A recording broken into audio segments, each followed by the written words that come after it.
പഞ്ചായത്തിൽ കാട്ടുപന്നി ശല്യത്തിന് പരിഹാരം കാണുവാൻ നടപടി. 5ഓളം കാട്ടുപന്നികളെ വെടിവെച്ചു കൊന്നു. മലയോര മേഖലയായ അമരമ്പലം പഞ്ചായത്തിലെ കർഷകർ നേരിടുന്ന രൂക്ഷമായ കാട്ടുപന്നി ശല്യത്തിന് പരിഹാരമായി പഞ്ചായത്ത് ഭരണസമിതിയുടെ നേതൃത്വത്തിൽ നടപടികൾ ആരംഭിച്ചു. വന്യജീവി ആക്രമണം, പ്രത്യേകിച്ച് കാട്ടുപന്നി ശല്യം കാരണം കൃഷിനാശവും മറ്റു ബുദ്ധിമുട്ടുകളും നേരിടുന്ന കർഷകർക്ക് ആശ്വാസമായാണ് ഷൂട്ടർമാരെ ഇറക്കി കാട്ടുപന്നികളെ വെടിവെക്കുവാൻ തീരുമാനിച്ചത്. മുൻ വർഷങ്ങളിലും ഇതുപോലെ കാട്ടുപന്നികളെ വെടിവെച്ചു കൊന്നിട്ടുണ്ട്. കഴിഞ്ഞ ദിവസം അമരമ്പലം ഭാഗത്ത് ഷൂട്ടർമാർ ഇറങ്ങുകയും ശല്യക്കാരായ കുറച്ച് കാട്ടുപന്നികളെ വെടിവെക്കുകയും ചെയ്തു. വരും ദിവസങ്ങളിലും ഈ പ്രതിരോധ പ്രവർത്തനങ്ങൾ തുടരുമെന്ന് പഞ്ചായത്ത് പ്രസിഡന്റ് VP അഫീഫ പറഞ്ഞു. അമരമ്പലം ഗ്രാമപഞ്ചായത്ത് എന്ന് പറഞ്ഞാൽ ഒരു മലയോര മേഖലയാണ്. നമുക്കിവിടെ ഒരുപാട് കൃഷിക്കാരുണ്ട്. അവർക്ക് ഒരുപാട് പ്രതിസന്ധികളുണ്ട്, ഈ വന്യജീവി ആക്രമണം ഒക്കെ ആയിട്ട്. അതിൽ ഏറ്റവും കൂടുതൽ അവരെ വേട്ടയാടപ്പെടുന്നത് നമ്മുടെ കാട്ടുപന്നിന്റെ ശല്യമാണ്.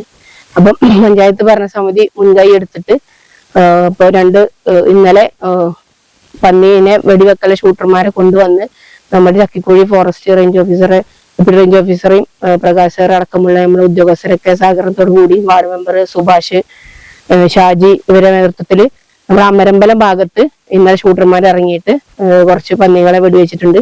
വരും ദിവസങ്ങളിലും ഈ പ്രവർത്തനങ്ങൾ ഉണ്ടാവും. പഞ്ചായത്ത് അംഗങ്ങളായ കെ സുഭാഷ്, ഒ ഷാജി, വനംവകുപ്പ് ഉദ്യോഗസ്ഥരായ deputy range officer Abhilash, Prakash, Shijith, Sundaran, Sandeep, Niyas, panchayat പാനലിസ്റ്റിൽ ഉൾപ്പെടുത്തിയ ഷൂട്ടർ ഷാൻ എന്നിവരടങ്ങിയ സംഘമാണ് കഴിഞ്ഞ ദിവസം കാട്ടുപന്നികളെ വെടിവെക്കുന്നതിന് നേതൃത്വം നൽകിയത്. Gold, pure gold. Group Nilambur.